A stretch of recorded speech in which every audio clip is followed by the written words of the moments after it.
So I was asked to summarize what happened yesterday. And so what I decided to do was to do a storify of many of the tweets that occurred. Thank God for social media, right? And I think we start from the perspective, and I think this is really a central proposition, that if you ask any question today in the world, whether it's climate, whether it's income inequality, whether it's social mobility, whether it's economic competitiveness, the answer is cities. But cities really need to master their future, really help building on their distinctive assets become productive, sustainable, inclusive. The good news is that cities start with some great assets that have been revalued in this century. You know, this aggregating of creative people in very small geographies. The economy wants density today. It wants proximity, it wants amenities, it wants authenticity, and it wants to basically unleash the power of big data to solve problems, but also to essentially grow economies. I want to focus on this economic piece because I think this was a central proposition yesterday. And while we're talking about certain outcomes that we all want, a sustainable future, inclusive economy, bringing more people along for the ride, we need, in cities like Pittsburgh, to truly unleash market forces and enable this city to essentially be a first mover on a whole bunch of very audacious challenges. So Hal Harvey put forward this notion. Let's have or move towards zero energy buildings, phasing out fossil fuels, system optimization, rethinking urban patterns. If Pittsburgh, by using some of the sites that you'll be discussing today and many of us will be visiting, if Pittsburgh is able to invent a new model of sustainable development that enables businesses to grow, jobs to be created, workers to be trained and equipped to participate in those jobs, you are going to invent something here that clearly other parts of the United States will want to follow, replicate, tailor, and adapt, but other parts of the world as well.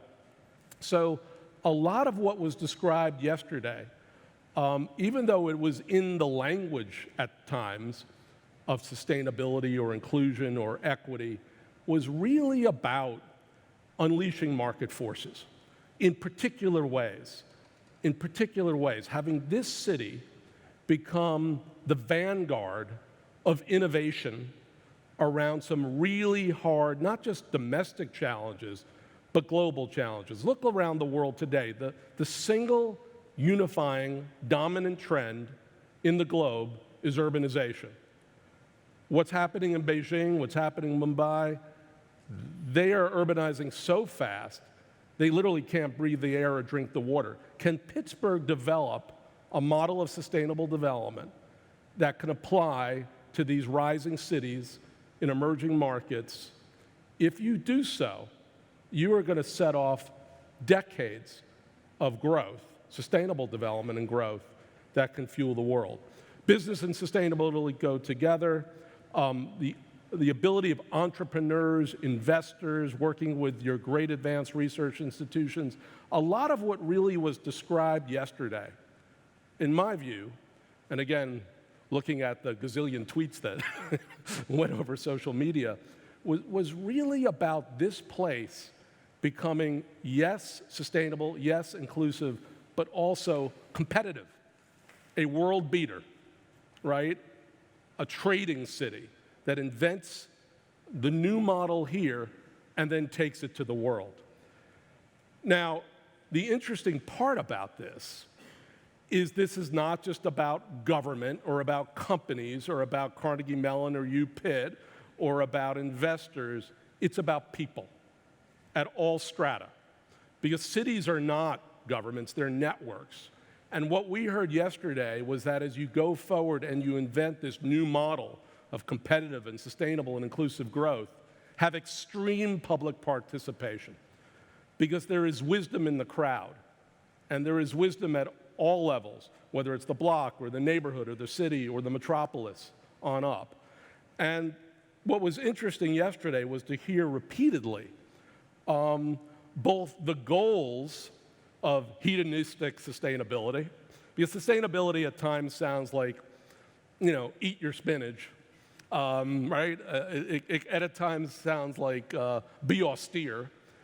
But I think what we learned from the Nordics is it can be fun, right? I mean, there's something playful about this that we can adapt and tailor, obviously, to a very, very different culture, and then engage both through formal planning processes, but also through government really inviting in the hackers, the activists, the techies, the neighborhood, right, the citizen into problem solving. See what the next one says, because there are so many tweets that at times you can be sort of overwhelmed by Twitter. Very interesting, this notion of collaboration. I mean, this is like deeply built into the Nordic culture, as we were hearing from Copenhagen and Stockholm and Malmo. Perhaps the American culture is just more competitive, right?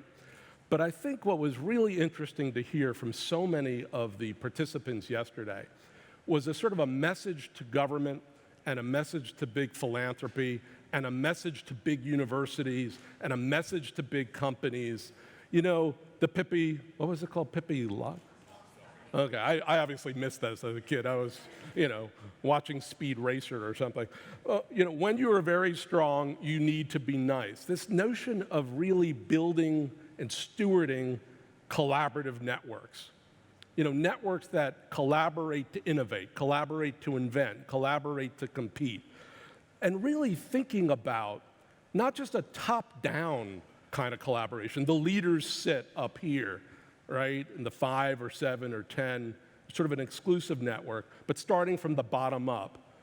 This sort of, example from Malmo of going out to young women and basically saying, how would you design your city in a way that you will use it, right? I mean, fascinating, right? I mean, we can do this in the US, but it's a different kind of mentality about planning, about invention, about innovation.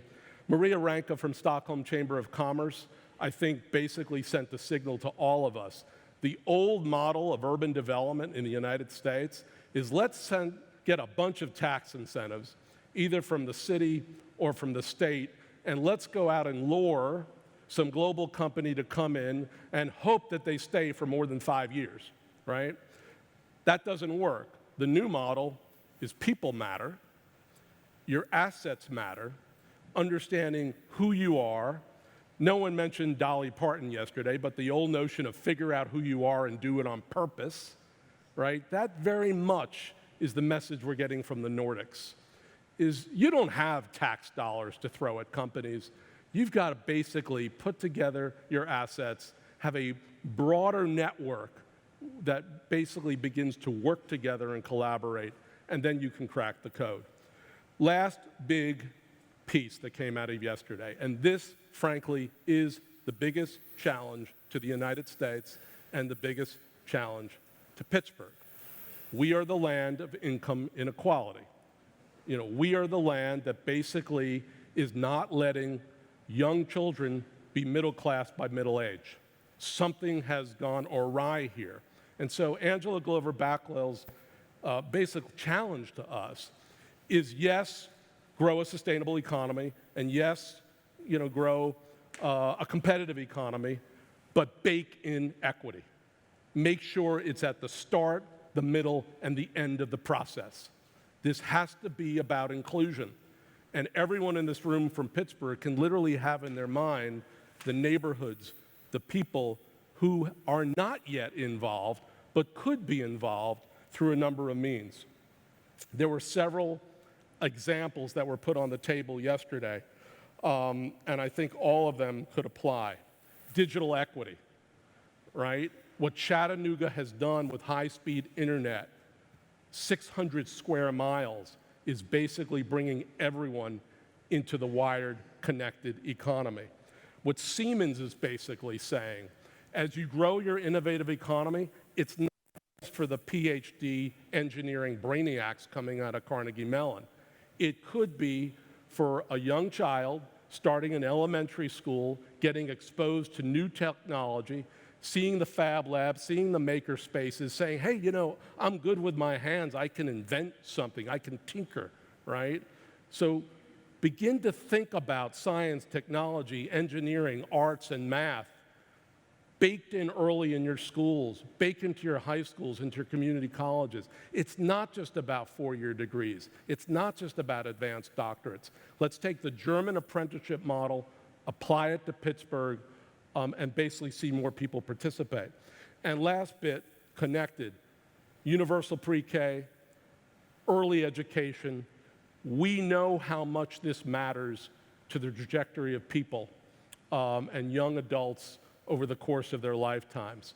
So is the federal government going to have universal pre-K? No. Are the states going to invest in this? No. It's going to happen here in a place like Pittsburgh, which is wealthy and can be even more wealthy if you follow this model. Last piece from Grant. Don't listen to the naysayers, right? And I think this is really what Grant said at the end of yesterday. This is a big, hairy, audacious goal. You're trying to invent a new model of sustainable development. You're trying to invent it in a way where you grow businesses, create jobs, connect more neighborhoods and people to it. And a lot of people will say, are we up to this? I mean, can we really do this? You know, from a Brookings perspective, looking at the competitive middleweight cities in the United States and Europe, our answer is a resounding yes.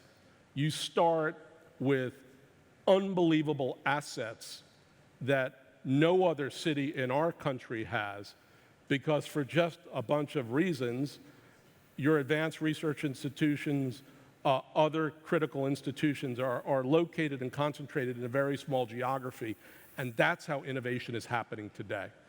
So if you can basically supercharge that, if you can put that on steroids, if you can begin in these different sites to invent a different model, and if you can, following Angela's admonition, go into the early grades and begin to engage young adults and bring them into this new innovative economy, Pittsburgh will be a model for the United States and will be a model for the world. Thanks to Storify for allowing to summarize yesterday's incredible conversation. Thank you.